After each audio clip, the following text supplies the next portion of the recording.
Hi మా మిత్రమండలి cinema అయితే చూస్తాను. సో నిన్న ప్రీమియర్ వేస్తే నా నలుగురు ఫ్రెండ్స్ తోటి మిత్రమండలి సినిమాకి వెళ్ళాను. ముందుగా సినిమా ఎలాగుందంటే కథ విషయానికి వస్తే మాత్రం సినిమా స్టార్టింగ్లోనే చెప్పేస్తారు ఏ కథ లేదని. సో మనం ఫుల్గా అడ్జస్ట్ అయిపోయి వెళ్ళిపోవాలి, ఖచ్చితంగా కాంప్రమైజ్ అయ్యాలి, సినిమా కథ లేదని. అండ్ పోనీ కథ గురించి ఏదైనా చెప్పుకుందాం అనుకుంటే హీరోయిన్ వాళ్ళ ఫాదర్ ఒక పొలిటీషియన్. ఆ టైంలో హీరోయిన్ తప్పిపోతే ఈ తప్పిపోయిన హీరోయిన్కి అండ్ మిత్రమండలి గ్రూప్కి ఉన్న లింక్ ఏంటి అన్నదే సినిమా యొక్క కథ. సో ఈ కథ చూస్తుంటే నార్మల్ ఫ్లాట్లో ఉన్న కామెడీతోనైనా ఏమైనా మెప్పించారా అంటే కామెడీతో కూడా అస్సలు మెప్పించలేదు మామ. సినిమాలోని యాక్ట్రెస్ పర్ఫార్మెన్స్ విషయానికి వస్తే మాత్రం సినిమాలో మెయిన్ లీడ్ చేసిన నలుగురు యాక్టర్స్ అండ్ హీరోయిన్ ఐదుగురు కూడా మంచి క్యారెక్టరైజేషన్ ఇచ్చినట్టు అనిపించినా కూడా వాళ్ళతో ఎక్కడ కూడా కామెడీ అయితే పండించలేకపోయారు.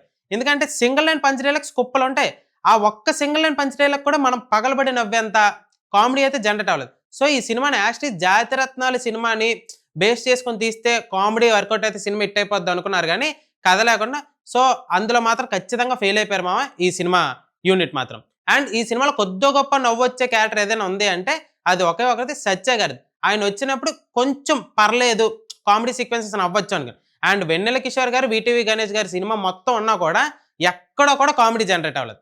అండ్ డైరెక్టర్ గారి విషయానికి వస్తే మాత్రం ఈయన కామెడీతోటే రన్ చేద్దాం అనుకున్నారు. కామెడీని కూడా ఎలాగనుకున్నారంటే ఒక్కొక్క క్యారెక్టర్ని తీసుకొచ్చి ఓకే మీకు ఒక కెమెరా పెట్టని ఈ యాంగిల్లో మీరు ఒక కామెడీ పంచ్ డైలాగ్ వేసేయండి, దానికి బ్యాక్గ్రౌండ్ మ్యూజిక్ వేసేద్దాం అనే ఫీలింగ్లోనే ప్రతి కామెడీ పంచ్ డైలాగ్ని రన్ చేయించారు. సో ఆ కామెడీ పంచ్ డైలాగ్స్ అక్కడికక్కడ స్పాంటేనియస్గా వచ్చాయేమో, అంత పర్ఫెక్ట్ రైటింగ్ కాదేమో అని అయితే నాకైతే ఫీలింగ్ కలిగింది. సినిమాలో కొంచెం పాజిటివ్స్ ఏమైనా ఉన్నాయంటే అది ప్రొడక్షన్ వాల్యూస్ అండ్ సినిమాటోగ్రఫీ, రెండు కూడా రిచ్గా ఉన్నాయి.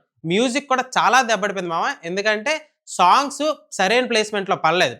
అండ్ బ్యాక్గ్రౌండ్ మ్యూజిక్ కామెడీ సీన్స్కి బాగా ఎలివేట్ అయ్యేదే బ్యాక్గ్రౌండ్ మ్యూజిక్. ఆ బ్యాక్గ్రౌండ్ మ్యూజిక్ పర్ఫెక్ట్గా ఉంటేనే కామెడీ అన్నది మనకు బాగా వర్కౌట్ అవుతుంది. సో బ్యాక్గ్రౌండ్ మ్యూజిక్లో బాగా డిసప్పాయింట్ చేశారు.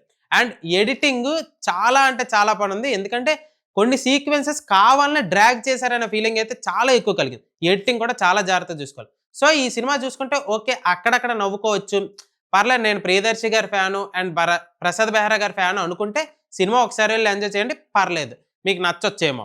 అండ్ ఈ సినిమాకి షోగడ్ ఇచ్చే రేటింగ్ 1.75 out of 5. మరిన్ని మోర్ ఫిల్మీ అప్డేట్స్ కోసం సబ్స్క్రైబ్ టు షోగడ్ ఛానల్ మా.